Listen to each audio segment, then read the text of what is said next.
Tak antak puntiang kahulu di bawah kiliran taji asamulu kato dahulu tigo limbago nan tajali. Pertama sambah menyambah, kedua baso jo basi, ketiga siriah je pinang. Sambah menyambah dalam adai tali batali undang-undang, nan tasabui di mulut manih, nan tapakai di baso bayak. Mulut manih talempong kato, baso bayak gulo di bibia, di dalam bungkai dan piawai banamu adai sopan santun. Nyato limbago nan tajali isinya adai ju pusako nan basamu kita memakaikan. Sajak baraju nan usali sampai sekarang kini nanko adai pidato disambahkan. Alun sudah janjang lah tagok, lah patah mangkok dikumpa, nak samu dibuah mati. Falsafah adai Minangkabau mengatakan adai basandi syarak basandi kitabullah, syarak mengatur adai memakai nan bana menurut syarak, luruh menurut adai, di syarak babilang lazim, di adai bakato kawi. Walaupun musim batuka, tahun baganti, namun nan bana indak boleh terlampaui. Satantang je itu, ada beberapa perkara nan ka ambo banakan bangkai dun sana, yaitunya satantangan jo diri ambo nan ka melelokan sepanjang adai di dalam alik kini nangko. Ibaratnya biduak nan baru sudah, pakakeh nan alun langkok bana, jikok balaya manapi-napi, jikok bakato di bawah-bawah, kok ke tengah takut di gelombang, kok ke tepi takut di buayo. Kok barubah lawanan sapu, batuka lawanan ansa. Kali lawa di Pulau Rambang, anak rusuh mati berdabiah, jikok gawa dapik ditimbang, kok doso ampun dan lambiah. Luruh kaunan dari Pasar Baru, bisinan hati takabek, mohon ampun ambo dahulu, sambuilah salam dinan rapek. Assalamualaikum warahmatullahi wabarakatuh. Dun sanak Suluh Bendang Project dimanapun berado, alhamdulillah pada kesempatan kali ko, kita dari Suluh Bendang Project kembali menjumpai kawan-kawan dalam agenda kembali meningkatkan rasa kepahaman dan rasa kepedulian kita kepada adat budaya kita dan alah luntur dari generasi muda Minangkabau, generasi muda dan generasi mudi Minangkabau, pemuda dan pemudi Minangkabau. Pada kesempatan yang lalu, dun sana pada video sebelumnya, dun sana tentunya adalah menonton pembahasan kita terkait petagak pengulu bersama calon generasi Gunung Kandung. Di situ kita bahas juga terkait kepemimpinan, seketik kepemimpinan yang ada di Minangkabau dun sana. Nah, pada kesempatan kali ko, kita dari Suluh Bendang Project terpikir akan membagikan kepada dun sana, yaitunya beberapa karakteristik yang harus dimiliki oleh generasi muda kita untuk menjadi pemimpin di Minangkabau, untuk menjadi datuk pangulu dan segala macam itu tentunya harus punya persiapan yang layak dan patut baru bisa kita dinyatakan ataupun diangkat menjadi datuk. Harapan kita tentunya begitu, karena seperti yang kita bahas juga di video sebelumnya, pangulu datuk kini ko tentunya sudah ingin menolong kita generasi muda ko untuk taruh melanjutkan adat budaya Minangkabau. Nah, peran kita harusnya memang baraja dan kembali menjampui bola untuk mengetahui dan memahami apa sih adat budaya Minangkabau itu yang sesungguhnya.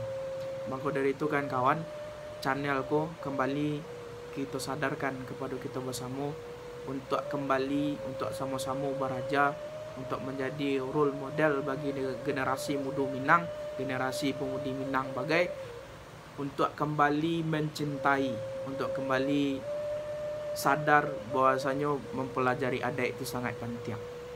Oke, di sana untuk kini ko kita akan membahas seperti yang saya sampaikan tadi terkait dari karakteristik pemimpin di Minangkabau. Simpel saja di sana, menurut sumber nan ambo baca ada tiga karakteristik yang harus dipenuhi. Yang pertama itu di sana tagih namanya, nan kedua itu takah, nan ketiga itu tokoh. Kita bahas cek-cek di sana.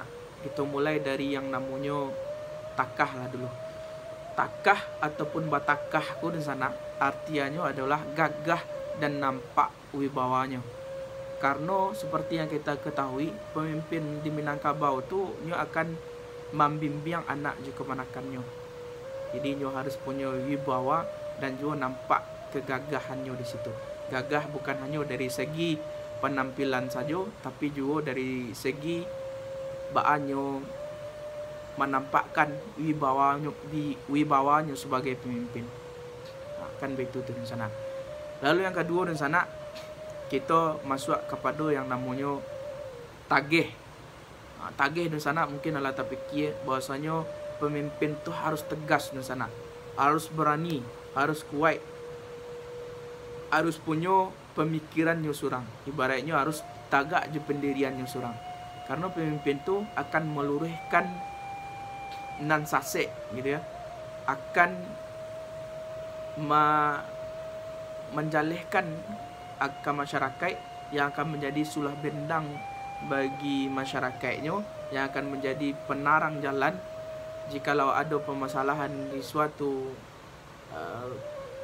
masyarakat yang hanya pimpin, maka ini yang akan menyelesaikan permasalahan tersebut. Lalu yang ketiga di sana iko merupakan hal yang paling penting juga, yaitu tokoh. Ibaratnya pemimpin di Minangkabau itu pastinya dan harus mempunyai track record yang membuat ini memang layak dan pantas dijadikan pemimpin di Minangkabau. Nah, karena pemimpin di Minangkabau tentunya harus disagani kawan maupun lawannya. Itu pemimpin di Minangkabau, karena keputusan-keputusan yang akan diambil akan berpengaruh kepada rakyat ataupun masyarakat yang pimpin. Ketika beliau seorang pemimpin tidak mempunyai tiga hal niko, maka bisa saja sambah di lahir menyambah di batin tu tidak akan dapat baginya seorang pemimpin di Minangkabau. Nah, itu di sana.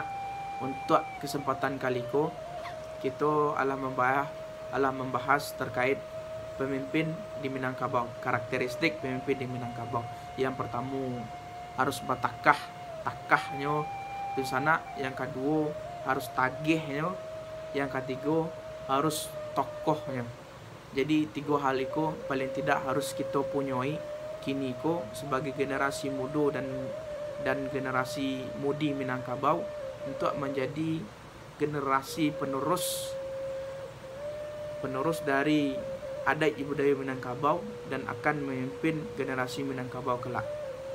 Sekian kawan-kawan, mohon maaf sekali lagi dari kami, dan mohon maaf juga mungkin terlalu susah untuk membuat video, terlalu capek gitu kan. Mungkin Dusana butuh waktu untuk menunggunya. Mohon maaf sekali lagi, mudah-mudahan Dusana bisa terpuaskan dengan video kita kali ini. Jikalau nanti Dusana ada saran apa yang akan kita bahas dan sarancaknya ke depannya, beri juga like, komen, dan silakan di share video ko sebanyak-banyaknya di sana agar kita memang semangat kembali untuk mempost video ko. Ibaratnya satu minggu tu bisa 3 video mungkin.